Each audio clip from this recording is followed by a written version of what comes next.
what's happening? I hope you're all well. So Dmitrii Bivol beats Canelo Alvarez over 12 rounds. Now, I got this one wrong, I admit that.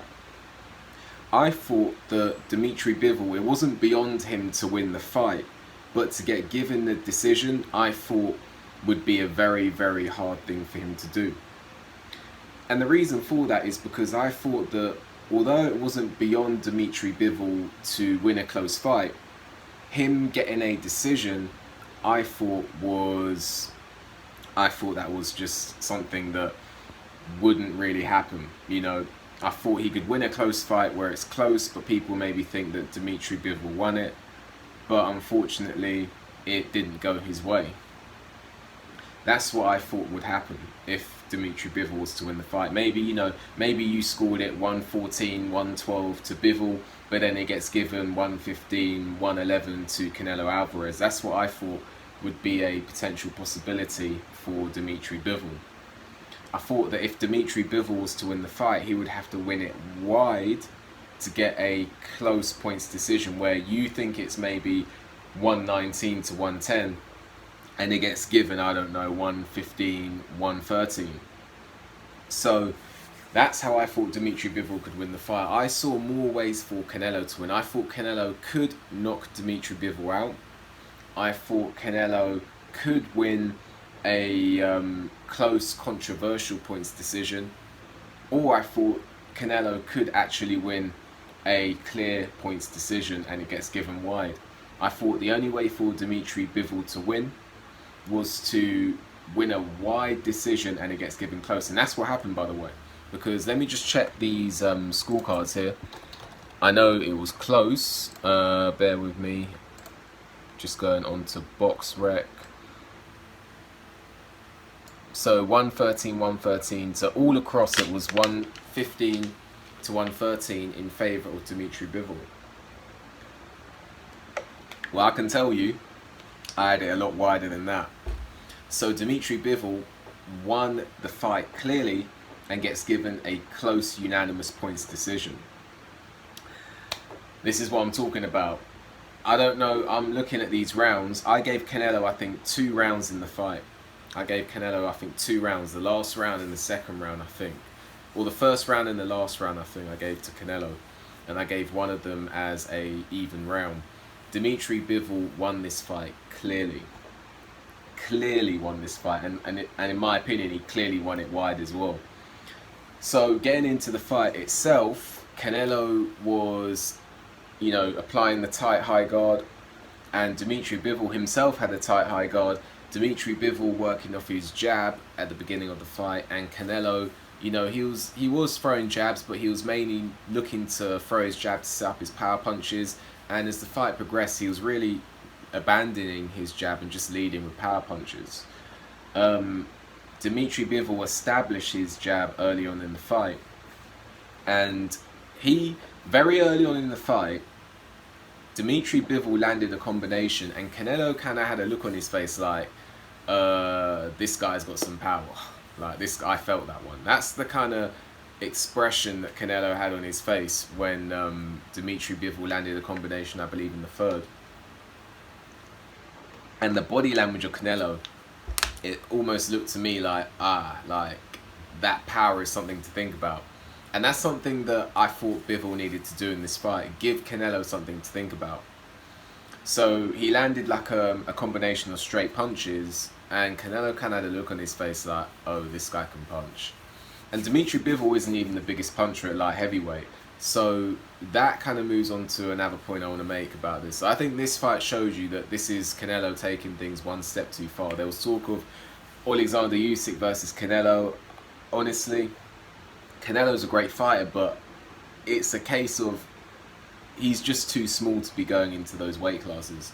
I know he's a naturally big man, but this is a guy who was campaigning at one point in his career.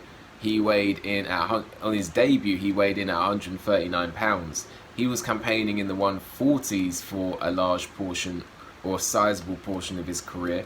This is a guy that in 2019 was weighing 159.5 pounds, and you're talking about him fighting at 200 pounds. I mean, I don't know if it's ever been done before, but it is a really big ask. And I think that it's not necessarily the skills of the bigger guys like Alexander Usyk, although Alexander Usyk has the potential to outskill Canelo Alvarez. I don't think it's so much the skill, I just think it's the size.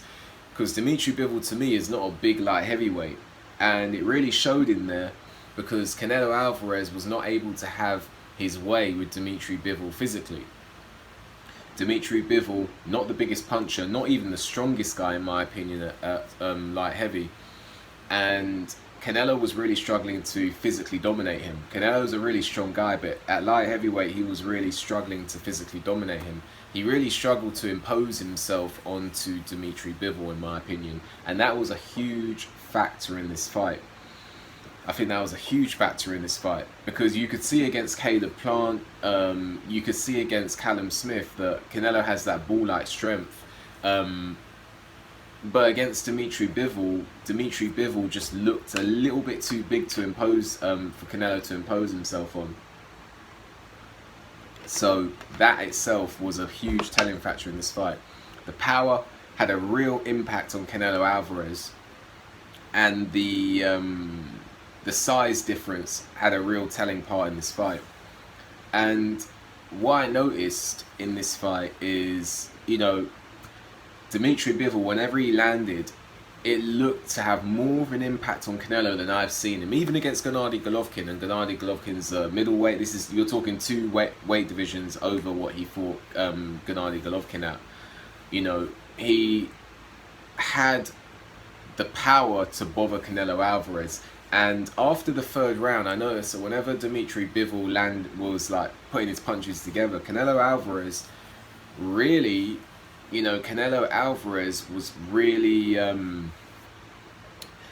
going back. You know, he was going back. He would go backwards. You could tell that, because I think he felt the power, and it made him more cautious. So that whenever Dmitrii Bivol was putting his punches together, it meant that Canelo Alvarez just felt that, you know, he needs to really like think about what's coming back at him, and that allowed Dmitrii Bivol the time and the space to actually think about what he was doing a bit more and put his punches together. But one thing I will say is that after about the midway point of this fight, at some point Canelo Alvarez started to look tired, and because Canelo Alvarez started to get tired and Dmitrii Bivol's stamina was absolutely fine, it really meant that Canelo's output decreased, and Dmitrii Bivol, his output did not decrease. I mean, Dmitrii Bivol had a few rounds where, you know, his stamina or his punch output went down, but overall his punch output in this fight was pretty consistent. He established that jab. He moved away from the jab a little bit, but he seemed to move away from it at spots and then come back to it at spots. But I think his jab did bother Canelo to a point. I don't think it was like a huge pest, but I think the jab really did bother Canelo to a point. And I think that the straight punches were a problem for Canelo. And as Canelo started to get tired in this fight, he started to go on the back foot even more. And when he went on the back foot, Dmitrii Bivol actually decided to go on the front foot. And he was able to compete with Canelo on the inside, which is something that a lot of fighters can't do because of the body shots that Canelo can throw. But Dmitrii Bivol was competing with Canelo on the inside. And again, size difference can have a huge thing to do with that. So Canelo really, from the midpoint of this fight, there wasn't much to really go for with Canelo. He landed a good uppercut in this fight. He did land some body shots, you know, sometimes partially. He did have success in this fight, but it wasn't enough because from the midpoint of this fight, Bivol didn't really slow down at all. And Canelo, he really did slow down in this fight. So, you know, and this has happened to Canelo before. It happened to him against Gennady Golovkin. He had some quiet rounds against Billy Joe Saunders. So, and I said this in the my fight preview, that Canelo has questionable stamina. And actually, I'm surprised that Bivol didn't go to the body more. I think if he went to the body more, he could have emphasized Canelo's lack of stamina in this fight even more. But Canelo really did drop off the work rate. He started to go on the back foot more. He started to become a bit of a passenger in this fight. And I actually remember this from the first Gennady Golovkin fight. that when Canelo got gassed, he became a bit of a passenger, just happy to go on the back foot, sort of evade the punches, use his head movement, use his footwork, and just get out of the way of punches, and happy to lose rounds. Maybe he thinks he's just going to get those rounds on the scorecards, I don't know. But he did seem quite happy to be a passenger in the Gennady Golovkin fight. And then I wouldn't say he was happy to be a passenger in this fight, but that's what he did. I think Bivol landed the more telling punches. I think Bivol used his jab to great effect. And I just think that Bivol overall was the better boxer in there. And I think size had a lot to do with it. I think size had a lot to do with it in this fight, which surprised me again, because I don't think Dmitrii Bivol's a huge light heavyweight at all. So Canelo Alvarez, I think it's just a case of him not being able to handle the bigger man in there. Has Canelo Alvarez been in there more skilled fighters? He's been there Mayweather, he lost that. Callum Smith's a skilled fighter. Caleb Plant's a skilled fighter. Billy Joe Saunders is a skilled fighter. So I really think the size, Dmitrii Bivol is comparable with regards to skill, but I think the size difference was a huge thing. And also Dmitrii Bivol throws real snappy combinations with the straight punches. You know, it's got some power, it's quick. I think that bothered Canelo as well.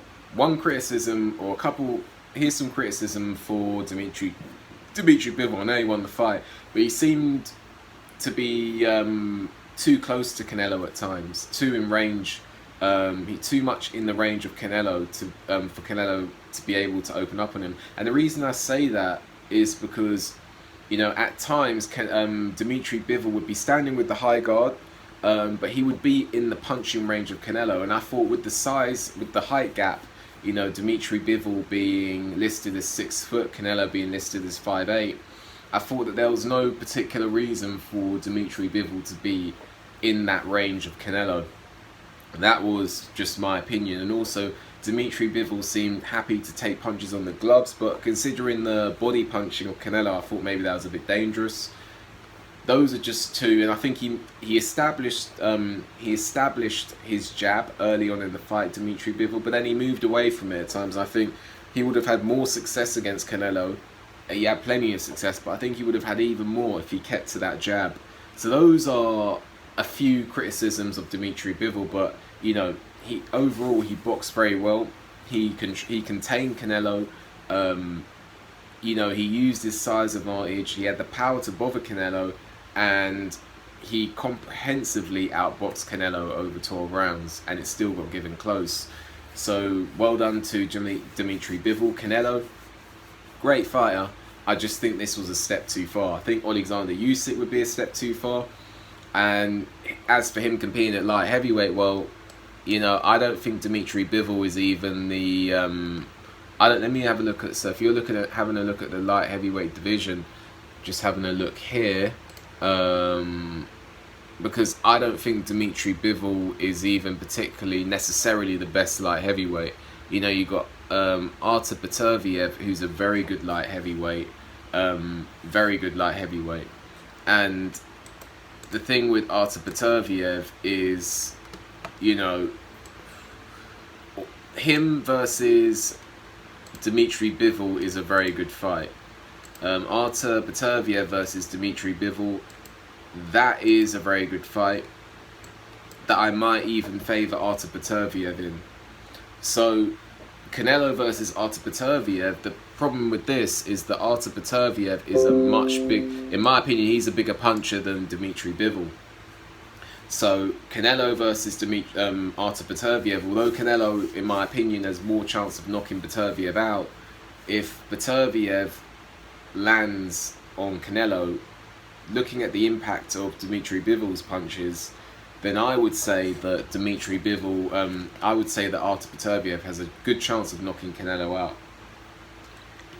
In my opinion, that Artur Beterbiev has a good chance of knocking Canelo out. Joe Smith Jr., you know, not the most skilled boxer, but he has a chance of knocking Canelo out. I just think that it's a bit too, I think maybe light heavyweight is just a bit too far.